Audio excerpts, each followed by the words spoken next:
appreciate the presentation, Dr. Reddy. Did I say that right? Reddy? Yes. Yeah. Yep. Thank you for your time and for your work with this worthy organization.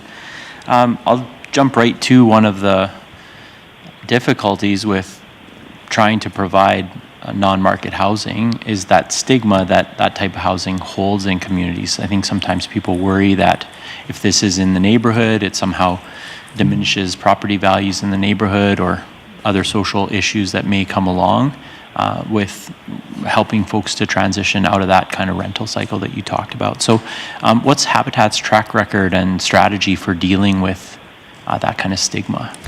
So thank you, Councillor, for the question. It's a very relevant question. I do know that if you were to look historically at Habitat when, even this particular local Habitat, when they were building their large structures. So we have Carter Place, a 64-unit structure. We have Newfield Landing, which is another 68 structure and sort of high density living, and all Habitat homeowners.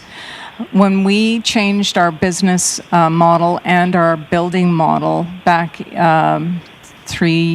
almost 4 years ago, we looked that we're not looking to build a whole community of Habitat homeowners. For our homeowners to really experience and be part of the community, they have to feel like they're embedded into the community and they're not standing out. And part of that is when we built our two duplexes in Leduc, it was a duplex, a bunch of homes that were also built by Qualico, and another duplex. So our objective is that unless you're knocking on a door to find out who's living there, nobody knows who your mortgage is through. That's the only difference.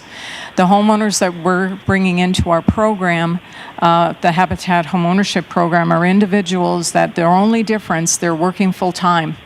They are proud to be part of their community. They want to be part of their community. Is their mortgage is funded differently. Because they're not making, they want to live in this type of community, but they can't afford a $450,000 home. They can't afford a mortgage, and they simply just do not have a means of being able to save. Or they can, it'll just take them right now, it's about 9 years to save for a down payment in Edmonton. Mm-hmm. And so, ours is just, we call ourselves the housing lottery that nobody likes to talk about.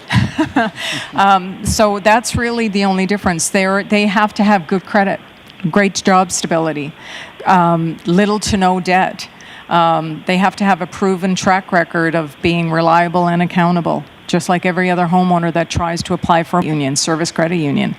The same, because we're not putting the same emphasis around building a community of Habitat homeowners as much as creating opportunities within a community for to have a home ownership that's affordable being made available by Habitat.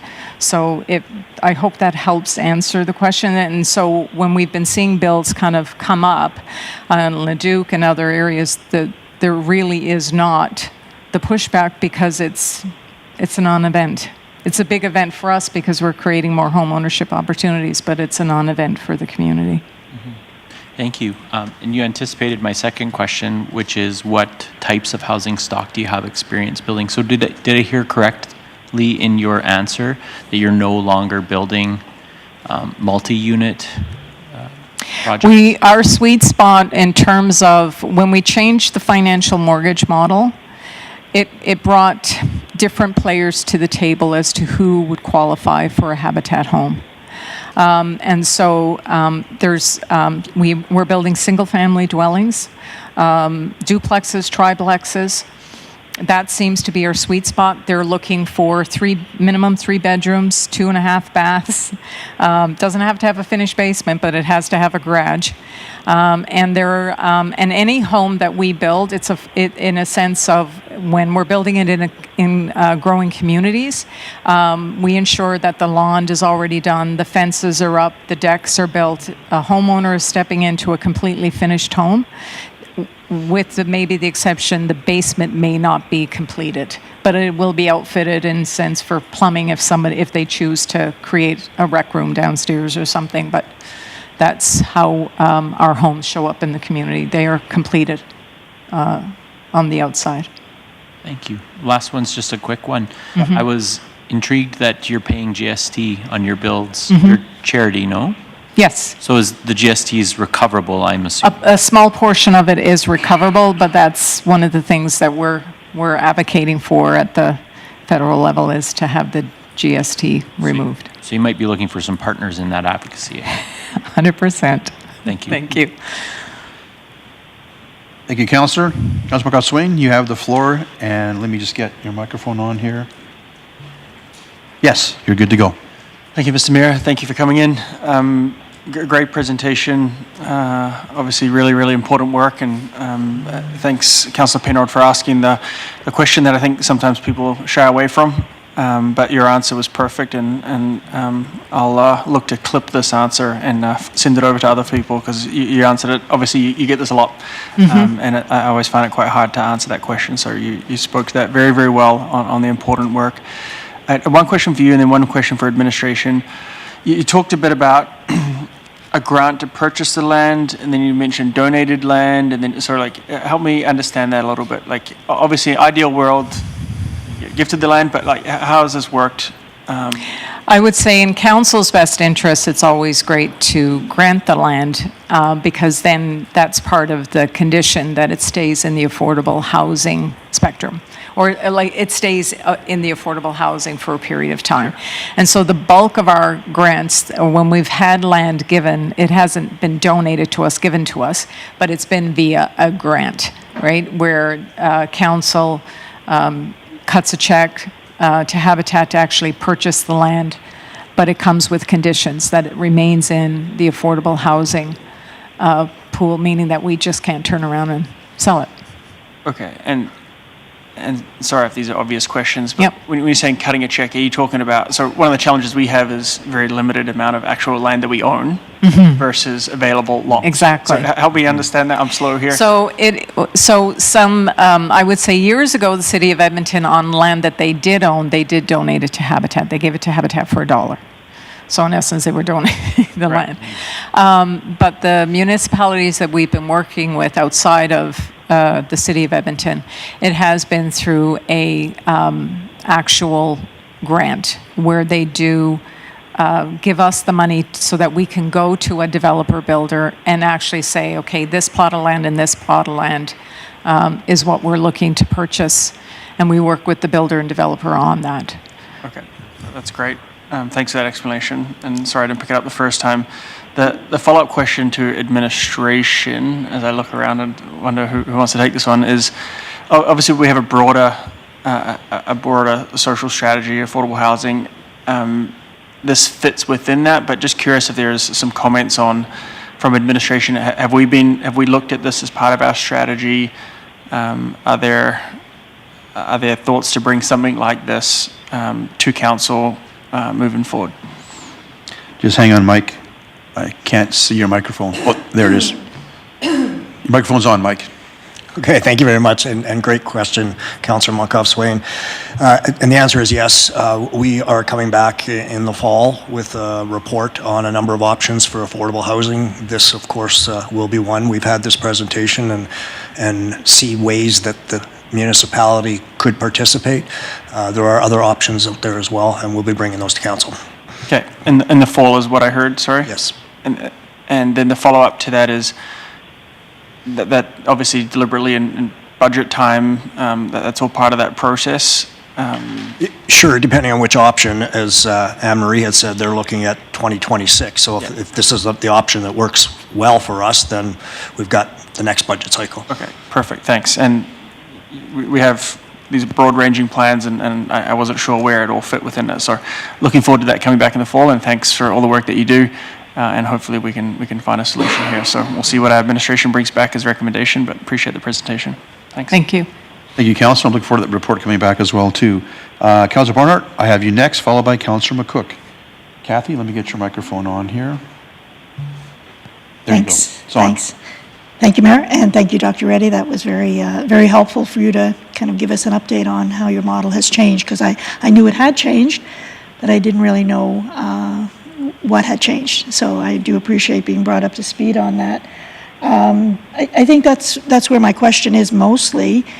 Were there any unintended consequences from the change, from the way it was done? Yeah. Oh, yes. I see you Yeah. answered that one right quite Yeah. quickly. Oh, So yes, yeah. would you And- maybe go into that a Yeah. little bit for us? So there's been the biggest change for us internally, and I can only speak from my time since coming on to Habitat since 2021.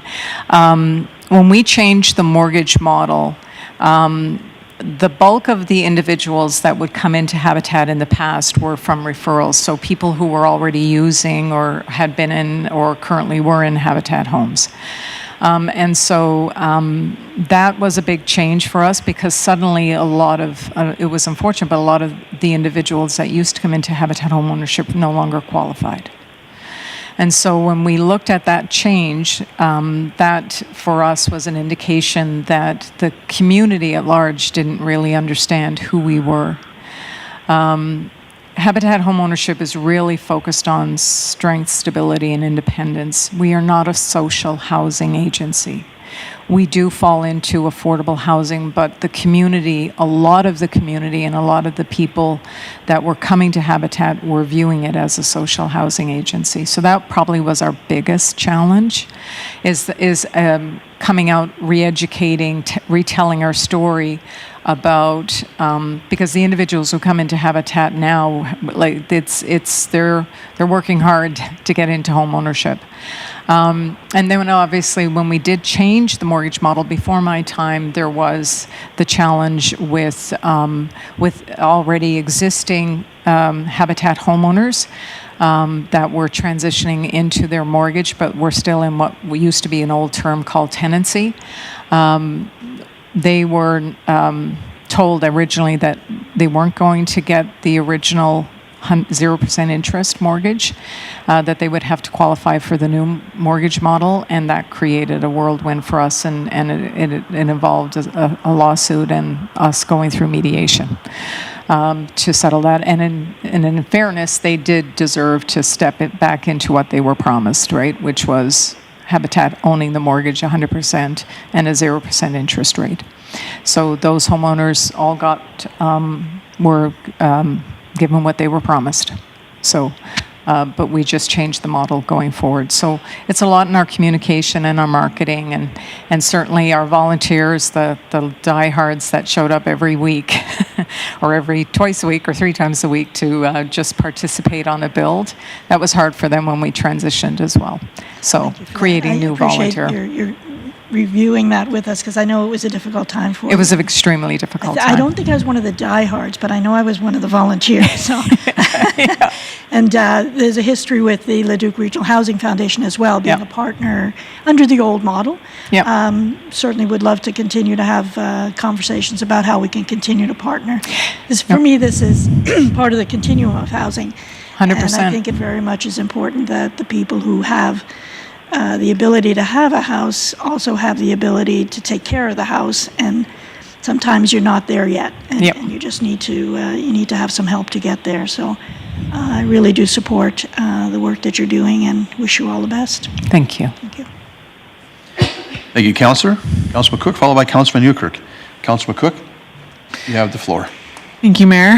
Thank you very much for coming out. Many of my questions have been answered, but I had the opportunity, as you know, to come out to one, and it was really cool and interesting to see it because you guys have since been able to finish it, and I believe a family has moved in, so it was fun to be able to kind of see that through.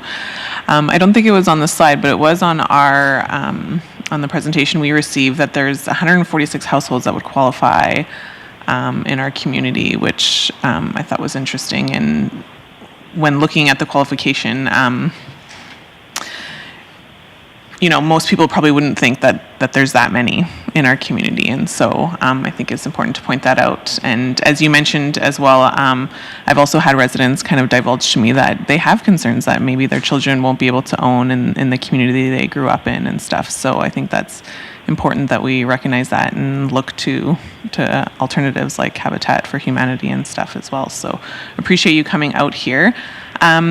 Just a couple questions. So if the land donation or the grant were to occur today, how quickly does that process kind of get started from here's the land, let's start building? It usually, I would say the reason why we're looking at 26, 27, it does take time because for us, it's then working with a builder developer on who's going to build in the community, depending on where the construction is going to take place and what new developing and upcoming community. And so that takes time, and then there's contracts and everything else. So what I've experienced is it's a good year and a bit from the time that we get council approval that we're support and we're ready to go. That's roughly around the time that it takes before we put shovels in the ground.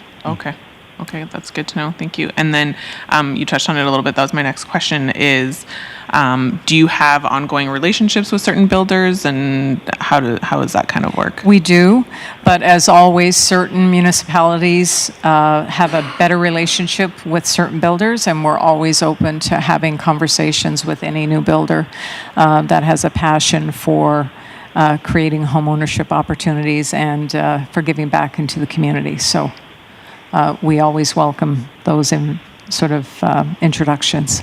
Okay, perfect. So a little bit more of a partnership with the city as well. 100%. Okay. And then obviously the cost of everything has gone up. Has that impacted Habitat's prices? Certainly over the last few has. years? It absolutely has. The last few homes that we're building now are reaching that 450. And we have a few homes that are in the 500,000. The nice thing, though, with Habitat is that we always have that ability to sort of work the loan to value. So if we get an individual or a family that's looking at a $500,000 home, but both the parents are on an upward trajectory, we'll do what we can to get them into the home if it's the right thing. So maybe it's more of a 60-40 split. We'll take 60%, and they'll have the mortgage at 40%. And so we know that we have that ability to do that side of it. But obviously, the costs have gone up. In terms of home building prices exponentially in the province of Alberta, and it's making it harder to fundraise for the home. Yes, it certainly is. Well, we appreciate all the work that you guys do, and I think that's just, there's a lot of different things that need to be done in regards to affordable housing, but you guys are one answer to kind of help out with some of that. So appreciate that. Thank you, Councillor. Thank you, Councillor. Councillor Newkirk, Stephen, you have the floor. Yeah, thank you, and thanks for all the important work the organization does. Probably a premature question, but one I'll ask anyways. Would there be any barriers or limitations to who would be eligible for the ownership or the program should a program like this come into fruition in Beaumont? I know, I guess, are there any funding sources that would be being used that are going to limit eligibility in any way? For the city of Beaumont, no. Like in terms of, unless we're getting anything that's very specific. So we have different homes in our program. So we have Métis Housing, which is, that is strictly for Métis. We have funding from Black Families Funding. That would, again, fall into that. But when it comes to there's no specific funding from any one specific group other than province of Alberta if we're successful on our next phase of grants and CMHC. Great. Okay. Thank you. Appreciate it. Thank you, Councillor. See no further questions. All my questions were answered in the presentation and questions from Council. I know myself, I swung a hammer years ago back in Saskatoon, my Kinsman Club on a project, but your program has morphed into something totally different when I first exposed to it all those years ago. And I applaud you for the change you've made. It seems to be a very positive change in getting families in the need to be, and the overall program has changed perception and not easy to do. So I applaud your effort for that. So having said that, we'll have a report coming back from administration in the fall, as mentioned earlier, from our CEO Schwartz. So we'll look forward to that. Thank you for coming this evening and enjoy your night. Thank you, Mayor and Council, for your time this evening. You're welcome. Thank you. Next on our agenda this evening is item 7.1, Community Financial Sustainability, a place to grow. Ms. Morrison, I believe you're interested in this topic. Let me get your microphone going here. You're good to go. Thank you, Mr. Mayor. Good evening, Mayor and Council. The A Place to Grow project is a significant public engagement initiative to receive feedback from citizens on methods of funding to implement the initiatives. This information is one of many inputs that Council may use in the budget process. As you heard last week, this work is also an input to the Comprehensive Growth Plan framework. I will now turn it over to BNA to present their findings. Evening, welcome back. Please join us at our presentation table. Microphone is on, ready to go whenever you're ready to start, and we look forward to your presentation. Thank you. Thank you. Can you hear me okay? Pull the force a little closer to you, wouldn't hurt if that's okay with you. Absolutely. How is this? Is this better? Much better. Thank you. Okay, great. Thank you for the time this evening, and we are pleased to present the results from our public engagement effort for Part 1 of A Place to Grow. I'm Martha, I'm with BNA. I'm joined by Katie Souls with Souls & Company, and as well Brian Murray from our Edmonton lead with BNA Studios. Just to provide a program overview of the project, A Place to Grow, as was introduced, engages citizens on their priorities for how to grow city services, as well as the appropriate financial strategies to activate the services. The project has been designed in 2 parts. We've completed Part 1 at the beginning of this summer.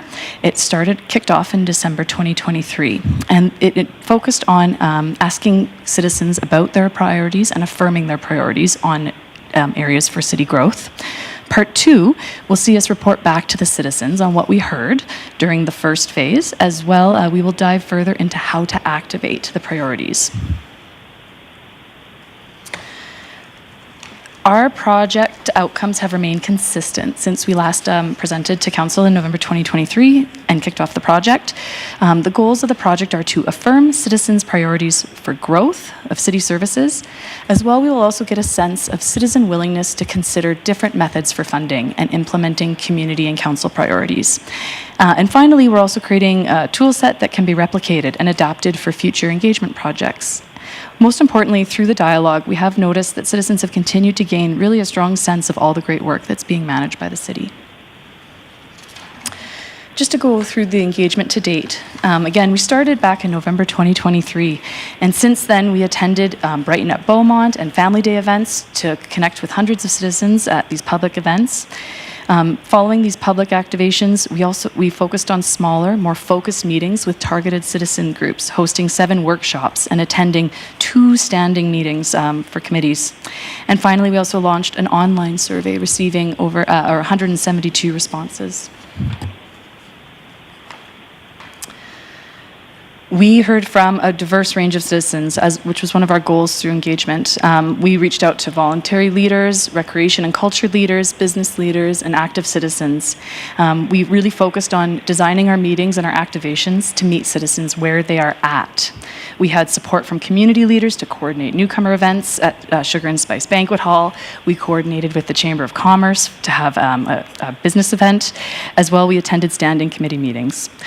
We had many interactions with the broader community through our 2 pop-up events at the large public events, and also through online surveys. And we just want to acknowledge all participants who came out to engage with us in the cold, between their many responsibilities, and even on a playoff night. Yes, indeed. So through the many conversations and our diverse participation, we gathered trends on sentiments for growth service area priorities. Again, the list of growth priorities that we shared through engagement were based on Council's strategic plan, cities' master plans, and other strategic documents. And then through these conversations, what we've done here is highlighted the 4 growth areas that emerged as leading priorities, and then also the less discussed priorities through our conversations. So again, the 4 that emerged as the leading priority areas were expanded safety services, new and improved places to play outside, new space to perform and create, and enhanced support for all ages and stages. Just to be clear, and through these discussions, we did not ask participants to add or remove any of these priorities. We made sure that they knew these were all clearly endorsed lists. This was really just asking about their number one or leading priorities. And with that in mind, the least discussed or the less commonly discussed items that may not have been seen as top priorities included more ways to safely walk, bike, and travel, expanded spaces to read, learn, and gather, expanded innovation initiatives, enhanced urban spaces, and new sustainability initiatives. I'm going to go into the four leading priority topics and just expand a little bit more on the discussion that was had on each of these four topics. So to start with, expanded safety services, which was consistently mentioned as a leading priority. Through our online engagement, most participants selected this as the must-have item. And in our meeting discussions, participants often felt that this item was out of place in discussion. And unlike some of the other priority area items listed, this was viewed as a core service and not one that should maybe be discussed or considered optional. In-person participants really felt that the specific project examples that were connected to this growth goal listed, which were included the second fire hall, our RCMP facility expansion, were really leading priority projects. The next most frequently mentioned topic were new and improved places to play outside. And this was a consistent theme to all discussions, and in particular through those broader public engagements at Brighten Up Beaumont and at the Family Day events. Of course, there were many ideas on how to enhance recreation opportunities, and often citizens did prioritize recreation initiatives based on personal interest. But there were three consistently emerging themes to this discussion area.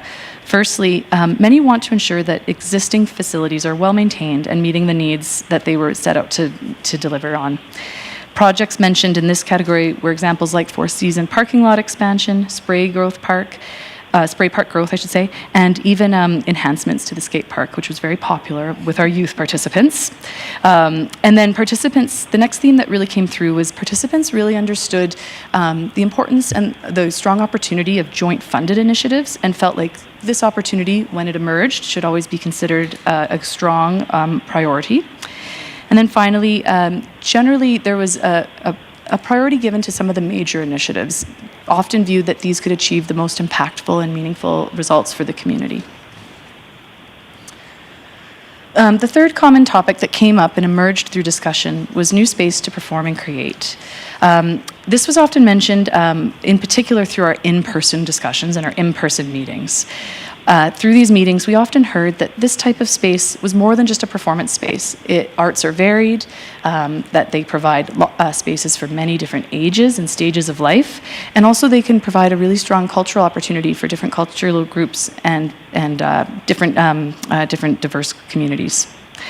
Often people mention that this type of space was lacking in the community, and there was more opportunity to provide more art spaces and more performance spaces and more cultural spaces. Just a note, though, through the survey and through public discussions, this option was not necessarily emerging as a leading priority. So it was a very strong topic that emerged through our in-person meetings. Just to note that we did, so there was a bit of a difference there in findings, but we wanted to bring attention to it because it came out so strongly in our in-person meetings.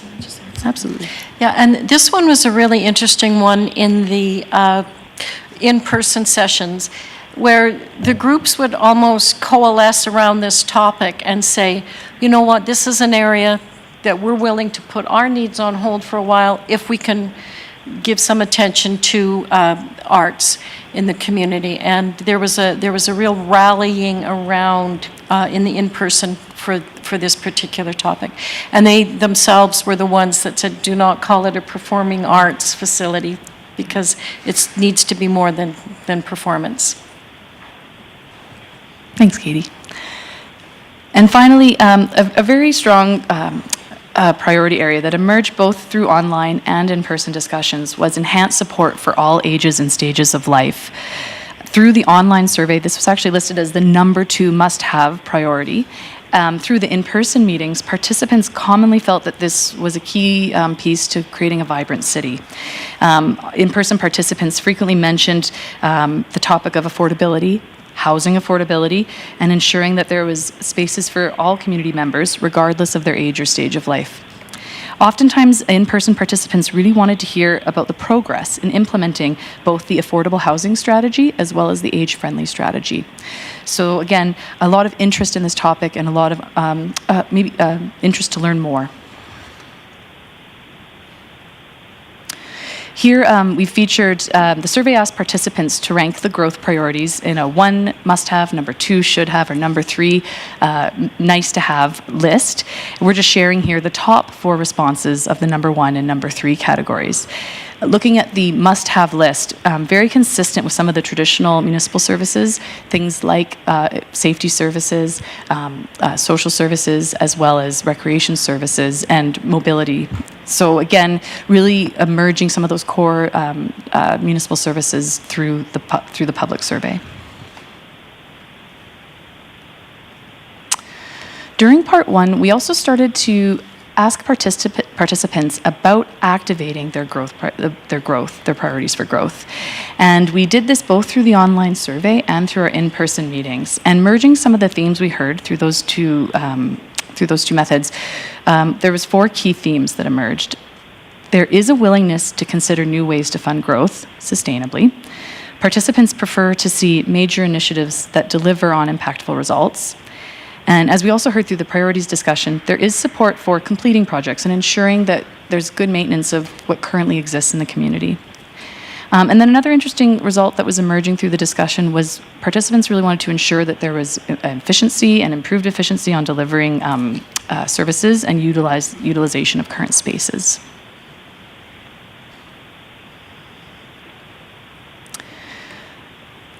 Through our meetings, we asked participants to consider which tools they might be most comfortable using to continue to grow revenue, to grow services.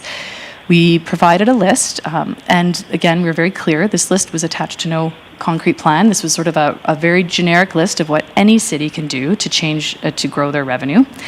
And through that discussion, the emerging most popular choices were, number 1, to reduce costs through finding efficiencies. People understood that this might not always be easy, but that it was always a very good option. The number 2 most popular choice was to consider the selling or redeveloping of city assets. Participants did want to understand a little bit more about what this might look like. For example, often saying that losing a park space might not be appealing, but repurposing a building that no longer was serving it was no longer useful made a bit more sense. And then the number 3 most popular option was increasing user fees, though this was followed up by noting if it was applied equitably. The least popular choices, the number 2 least popular choice was decreasing service levels. This was seen as counter to what was realistically needed, which was a growth in service levels. And then the number 1 least popular choice was the increase in property tax, considering that this wasn't likely a long-term sustainable option. Through the online survey, we asked the question of how willing people were to consider new and innovative funding options. We didn't list funding options. This was a Likert scale. Generally, 52% of the respondents were comfortable considering new opportunities to diversify revenue. And emerging the results, 58% really wanted to learn more about what this might look like.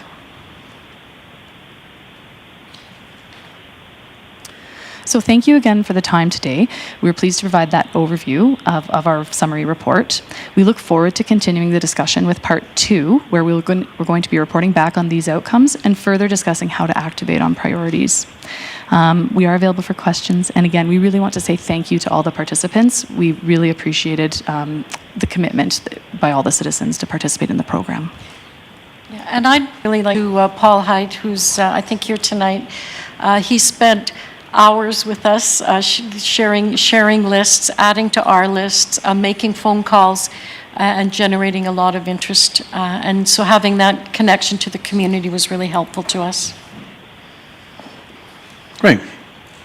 Thanks very much for your presentation. It is some information before we go to that motion, but we'll open up to questions from members of council on the presentation. It's not the first time we've seen this, but it's fine-tuned and then more specific, which is very good.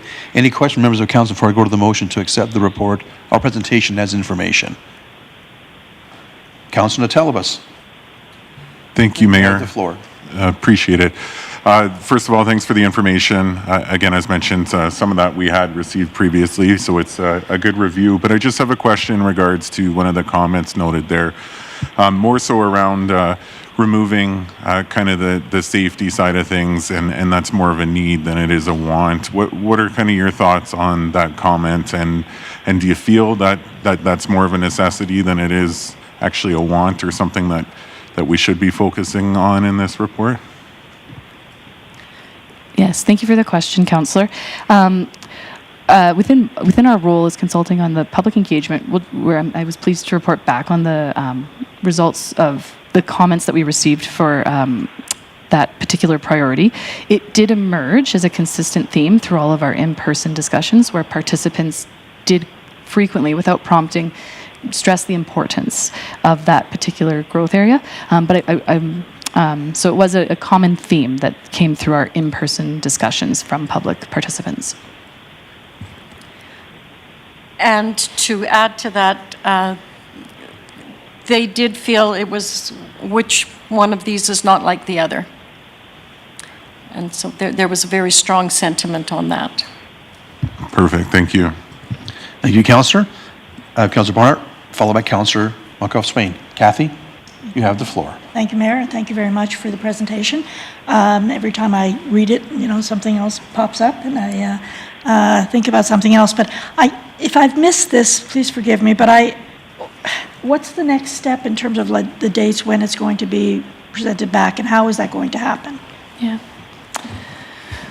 So we are working with administration now to move on to part 2 of the engagement project.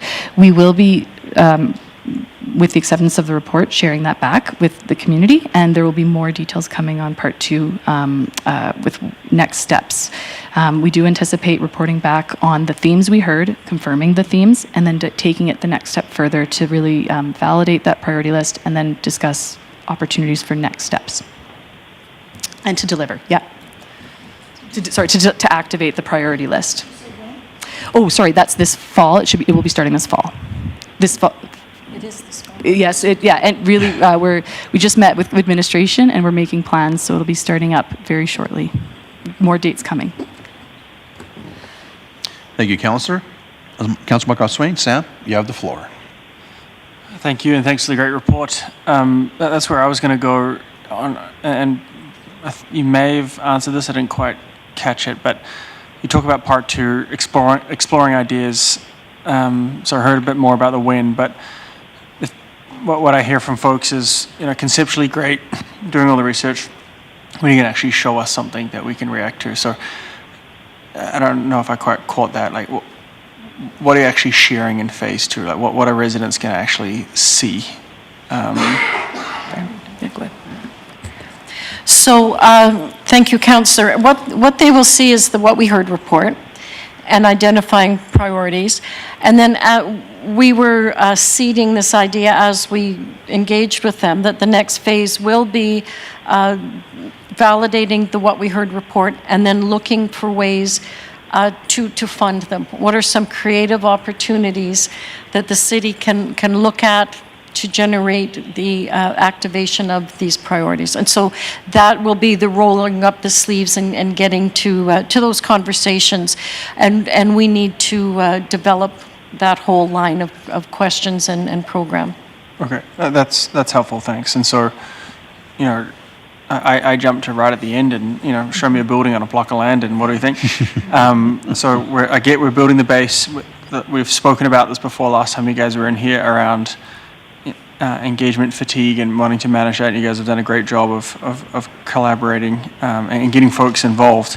I think you'll hear that again in part 2, where this is great, appreciate the input, but show us something on paper. So I think just setting those expectations and clearly identifying council's role versus what you've been asked to do will be important. So thanks for the great work. Looking forward to part 2, and we'll see where it goes. Thanks.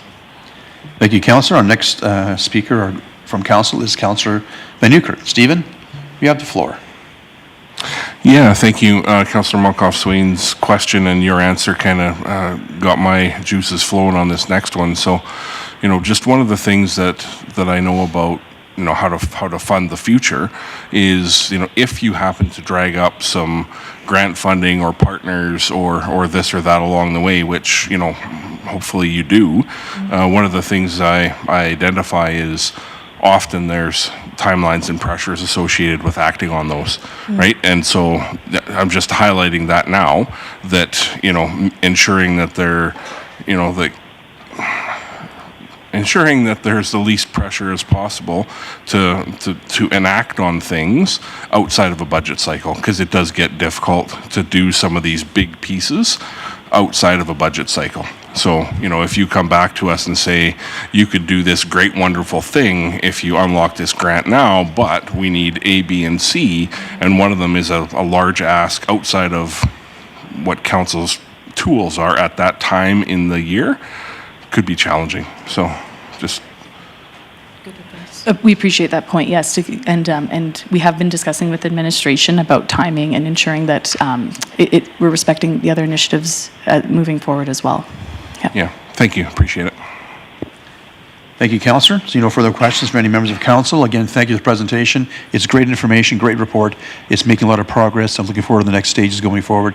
And thank you, Mr. Hyde, for your assistance to the committees. I recognize you, and thank you for your assistance with them. With that, Madam Clerk, please put the motion on the screen from the report to accept as information. And I'll make that motion myself, move things along. Update, a place to grow will be received for information. Discussion of the motion, members of council. Seeing none, Ms. Pleshy, would you please begin the vote process, please? And that carries unanimously, 7-0 in favor of the motion. Thank you, council. Thank you, our presenters, and we'll be seeing you soon in the fall here. It's not that it's already the fall already, so we'll be seeing you soon. 2 youth programming options. I'll leave Mr. Stenhouse. You're our presenter this evening, so welcome to council, and please begin when you're ready. Thanks, everyone. Mayor and Council, good evening. Thanks, everyone. Mayor and Council, good evening. My name is Brody Stenhouse. I work here as administration for our Youth Advisory Committee. Speaking to a joint report prepared by the Youth Advisory Committee and the Recreation and Culture Advisory Committee on some potential youth programming options. I believe you've all received the reports. I'll speak to some key points and answer any questions.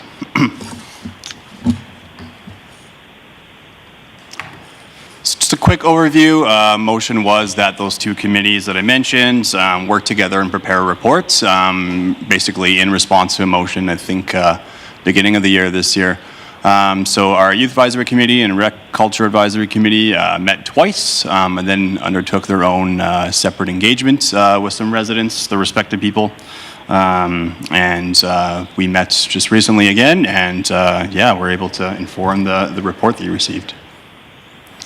So some themes really came out of the engagement that was done by both groups. And first one there was just being flexible, affordable, inclusive, and really making sure that whatever barriers, perceived or real, are out there for youth accessing certain things in the community are broken down a little bit. Really, really heavy emphasis on art, game-based programming, other cultural programming. I think we even saw that theme come out in the last presentation, where we have a lot of sports, and there's not a lot of other things that are happening right now. And then just provide an inviting opportunity for people to try new things, build community, and access facilities. And basically what was driving that point was for some young people, we were hearing that it was intimidating to potentially go access other facilities like the BSRC if you hadn't had someone invite you, or there wasn't something you could do there, or you just weren't exactly sure how it was going to go. And this would kind of, some of the potential options we're presenting on would kind of help break that down.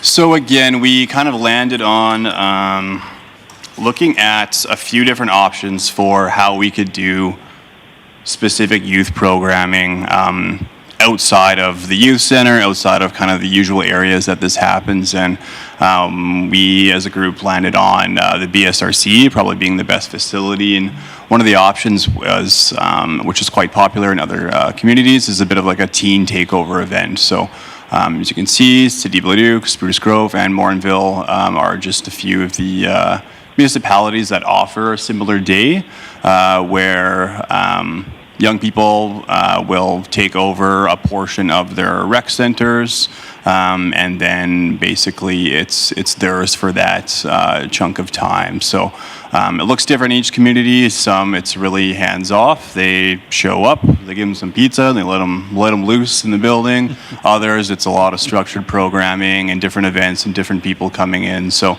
definitely some options on how it can be done, but some comparisons there, and that's speaking more to our option 1 on the next slide as well. So really we're looking at a few different ways that we could do this and speak to this need.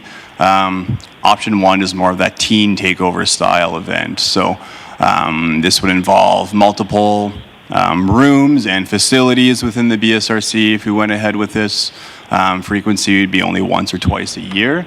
To really build it up, make it a bigger event. It'd be free for the young people to attend, and then cost estimate per event would be that $3,396 you see there. Option 2 would be to do same idea but a little bit smaller scale more frequently. So potentially taking over 1 or 2 portions of the BSRC, a little bit less staff, scale down the activities, but have it more frequent. I think I gave the example of maybe once a month a free youth swim night for the first 50 youth to attend. Option 3, this came up at our last joint meeting with Youth Advisory Committee and the Rec and Culture Advisory Committee, was to really look into how to just increase the accessibility of the BSRC itself for youth and their families. Provided some background in the reports, but really I think that would be another conversation if we were to pursue that. So admin's recommendation would be just to proceed with option 1 and have that be that 1 or 2 large events similar to that teen takeover that we see in other communities. Allow maximum exposure. It would be whether we plan one night like this is on admin's behalf or, basically the planning for the large events and the small events is almost the same. So doing it less kind of reduces the workload and has a better impact and I think better bang for our buck, so to speak, for the community. And then less frequency of that space being unavailable for other residents as well.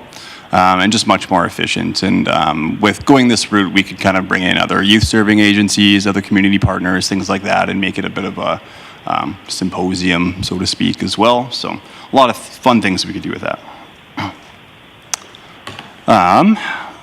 Don't think there was anything else I wanted to get through, but that's all. What questions do you have for me? Mr. Stenhouse, to listen to this presentation, this is a event together and come up with a great idea. It's municipal government at its best, working together to come up with some good solutions, and I'm very excited about the option you presented this evening. So with that, I'll turn it over to my members of council for their question before I have a couple of comments of my own at the end. So I'll start with Councillor Van Nieuwkerk, followed by Councillor Natelibus. Steve, you have the floor. Thank you, Mayor, and thank you to the presenter. So I have the pleasure of sitting on the Rec Park and Culture Committee and really just want to commend the work the Youth Advisory Committee has done in the background, the preparation, the folks that have come and presented to the committee, and they've been way longer conversations than I expected, actually, and I think it's been valuable. Some of the perspectives that the youth have shared with committee members has really, increased the knowledge of some of the committee members relative to what's cool, what's not, what's in, what's out, and how we try to navigate that in our community, right? So can't be stated enough to acknowledge the work that has been completed and has been shared. Now, the second piece is when there was a piece of the discussion around age and the definition of youth, and it is referred to in the report as youth in this proposal are defined as ages 12 to 17. Just wondering if you could speak to that a little bit, just because one of the topics that was brought up and was chatted about was just the different age brackets, I guess, that have been tried in some of the other places, and just, where we might think that this lands in Beaumont. I'm thinking the 12 to 17 is what's proposed, but could you speak to that a little bit? Thank you. Thanks, Mayor, through to Council Van Nieuwerkerk. I'll pass on your comments to the rest of the committee, so thanks for that. Yeah. For the second piece, really that was just based on what we do as far as the youth center. That 12 to 17 range was identified there as best serving the community's needs. Just going to look quick at the other communities, because, yeah, there's a bit of a range, and I know we discussed the pros and cons of each. I really think it's a discussion probably for administration, for going forward as far as capacity, roles, kind of activities we're going to be doing, and who exactly would be best served for it. I see like City of Leduc does ages 12 to 15. Looks like Spruce Grove, don't have it in front of me there, 13 to 18, thank you. Morinville's 12 to 17 as well. And, if we move ahead here, what I'll probably do is reach out to all of those folks. I've spoken with some of the City of Leduc people, but just kind of see their rationale as far as, why they chose what they chose. And I think, speaking to us, what I would see is to stick to that range. And the reason being is if we went for this larger event, there's really not everyone's doing the exact same thing at the exact same time in the exact same area. I think there's opportunities to kind of, piece out some age ranges, piece out some activities by interest, and really I think everyone in that 12 to 17 mark will be well served, and there'll be something for all of them. Yeah, no, I look forward to your discernment on that, and whatever route you choose to go is going to be the right call. By no means that I want to be dictating that. Second piece here is around timing and why this is here, and the importance of moving. Well, I think moving option one as presented tonight. We'll see where the rest of council goes. Just because there is a whack of planning required in the facility, just want to acknowledge that. And just if administration could speak to the, future planning requirements of setting a date and a calendar and staffing and other user groups, and just, there's some logistical gymnastics, I think, that have to go into this, so. Yeah, absolutely. Mayor, through to Councillor Van Nieuwenkerk.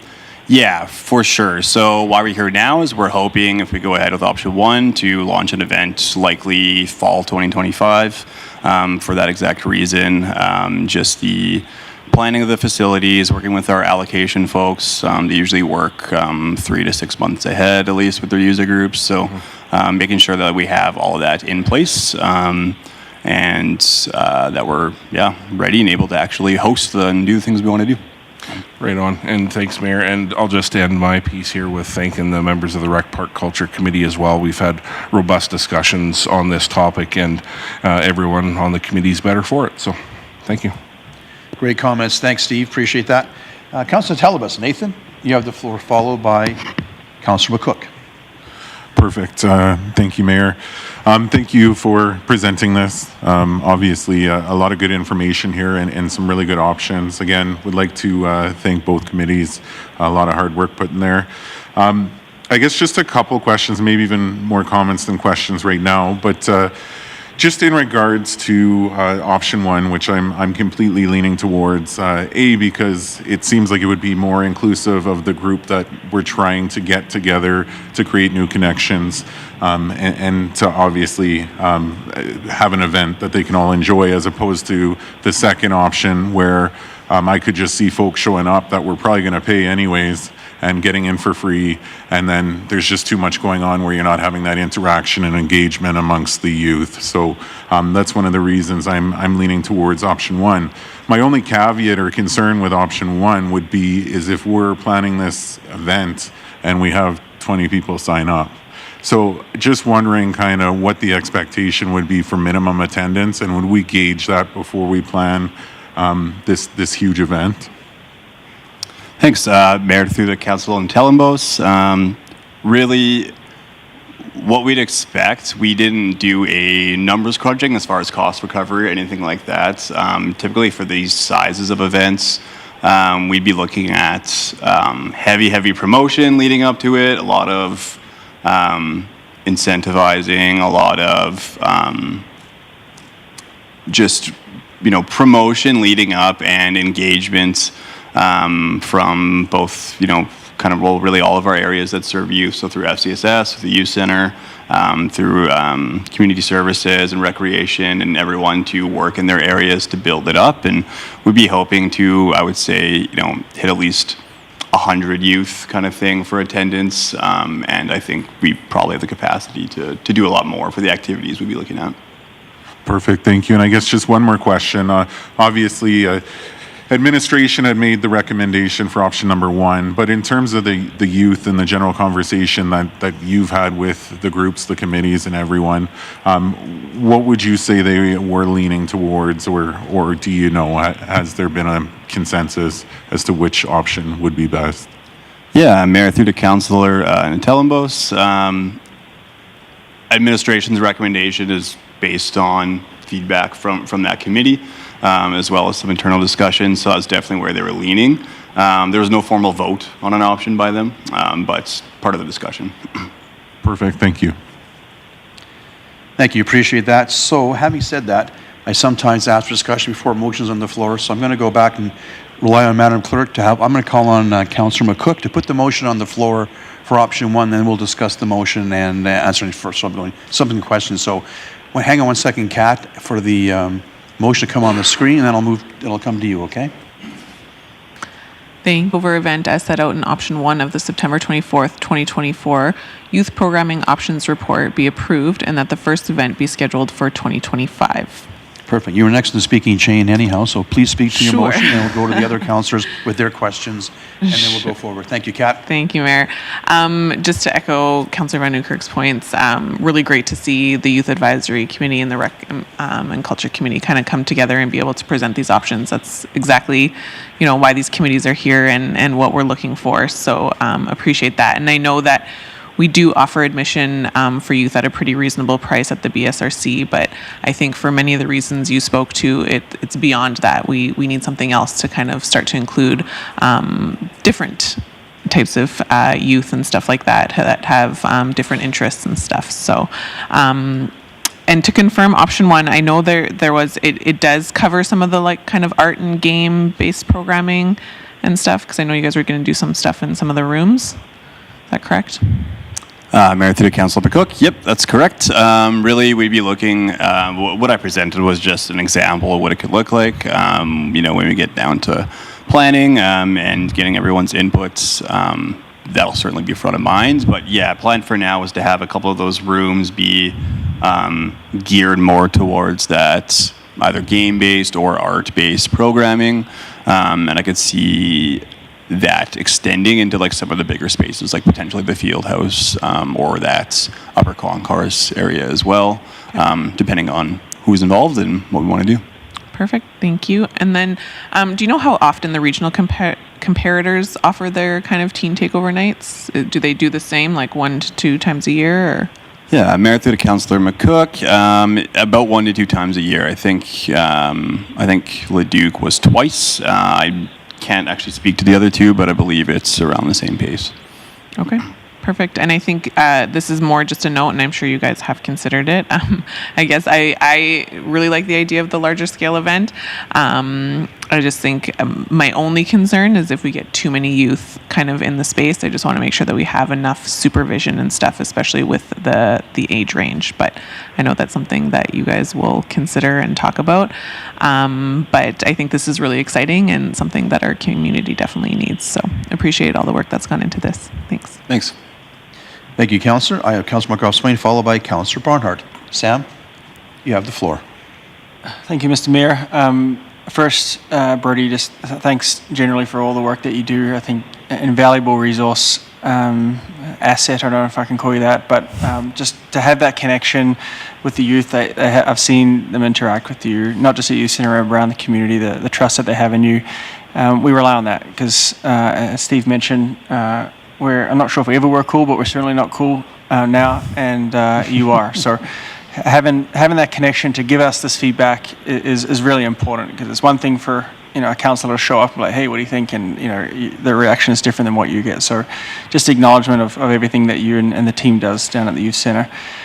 So I support the motion itself. I wanted to go into a bit of a discussion around the future opportunities that's listed on page 38 of the report.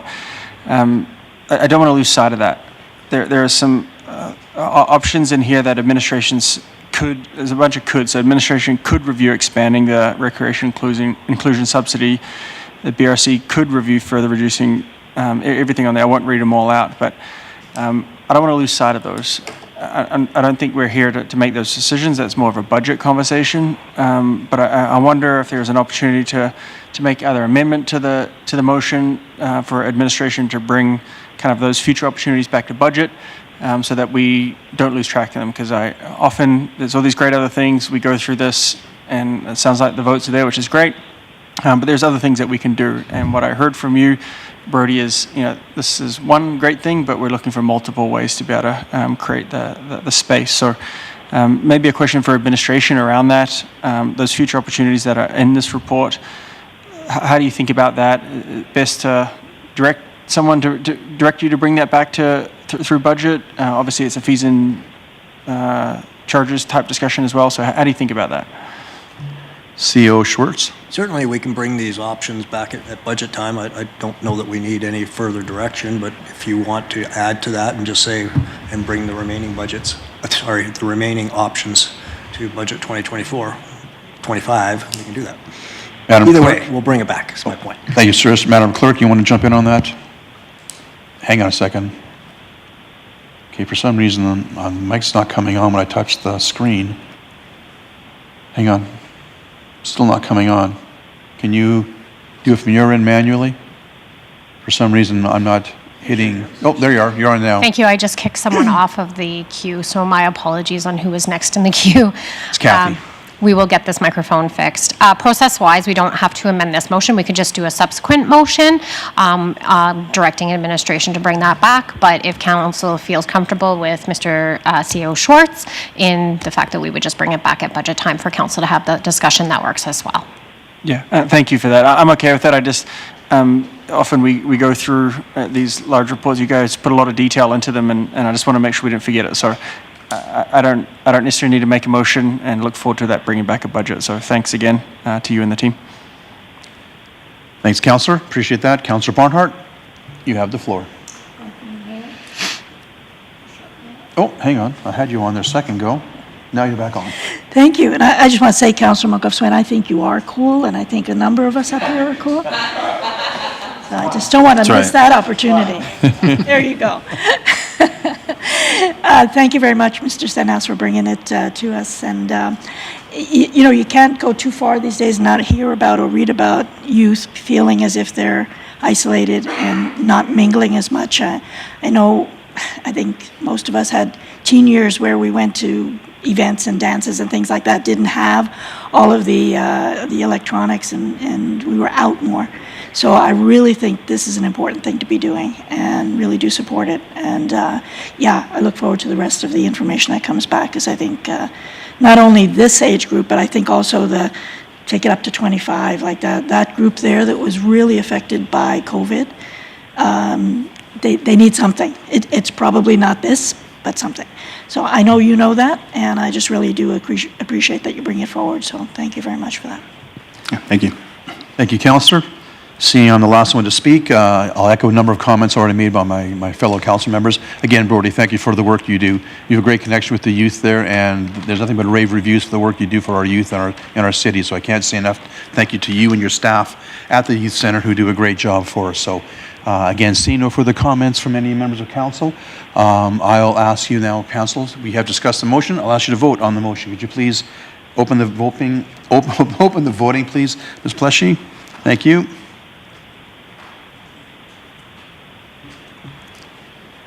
That motion carries unanimously, 7-0. I'm very pleased with that. So before you leave, I have a quick comment to make. As you may be aware, it was important to me to have this motion be carried, so was supportive of the motion. I had my charity golf charities this year is, of course, the Beaumont Youth Centre again, the Chantal Berube Youth Centre. So the final accounting is not done yet, but I will be contributing money to the Youth Centre again, and I think the money I expect to contribute will easily cover off the cost of option 1. And so I'm very pleased that that's going to be able to help us with this great program you guys have put together for us. So with that, you'll hear more from me at the youth center when I get the final accounting done. So again, Brody, thank you for your presentation. With that, council, we're at 7:45. We'll take a 10-minute break and we'll come back and we'll convene with items 7.3, Community Services Department Update. Mr. Suter will be joining us at the table. Again, Mr. Stenos, thank you for being here. We're adjourned till 7:55. Please, thank you.